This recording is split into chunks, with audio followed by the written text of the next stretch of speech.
ముందుగా నా పరిచయం గురించి మాట్లాడితే నా పేరు పామూరు హరినాథ్ యాదవ్, మాది తర్లకొండ గ్రామం, కలువాయి మండలం, నెల్లూరు జిల్లా. నేను గత కొన్నేళ్లుగా విద్యార్థి సంఘం నాయకుడిగా బీసీ ఉద్యమాల్లో పాల్గొంటూ వచ్చాను. ఈరోజు నేను భారత చైతన్య యువజన పార్టీ జిల్లా యూత్ కన్వీనర్గా నియమించడం జరిగింది. భారత చైతన్య యువజన పార్టీ రాష్ట్ర అధ్యక్షులు శ్రీ బోడే రామచంద్ర యాదవ్ గారితో నా పరిచయం ఇప్పటిదే కాదు, గత 10 సంవత్సరాలుగా నేను అన్నగారితో నాకు పరిచయం ఉంది. అన్నగారి వ్యక్తిత్వం నేను స్వతహాగా దగ్గరుండి చూసిన వాడిని. ఆయన ఏదైనా ఒకటి సాధించాలనుకుంటే ఆ లక్ష్యం నెరవేరేంత వరకు ఆయన వెనకడిగేసే ప్రసక్తే లేదు.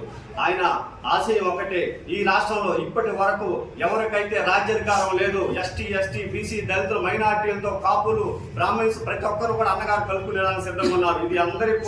ఇది మనందరి పార్టీ. ఇప్పుడు ఎవరైతే రూలింగ్ చేస్తున్నారో ఆ 2 పార్టీలకు, ఆ 2 కుటుంబాలకు మన పార్టీ వ్యతిరేకం.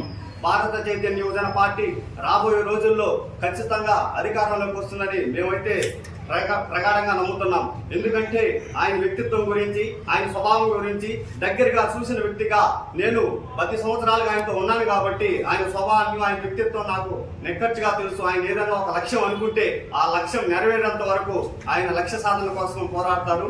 అటువంటి నాయకుల వెంట మనం అంతా కూడా కలిసేదానికి సిద్ధంగా ఉండాలి. బీసీ, ఎస్టీ, మైనార్టీ సోదరులు కూడా ప్రతి ఒక్కరు కూడా ఒకసారి ఆలోచించండి. మీడియా మిత్రులు కూడా ఒకసారి ఆలోచించండి.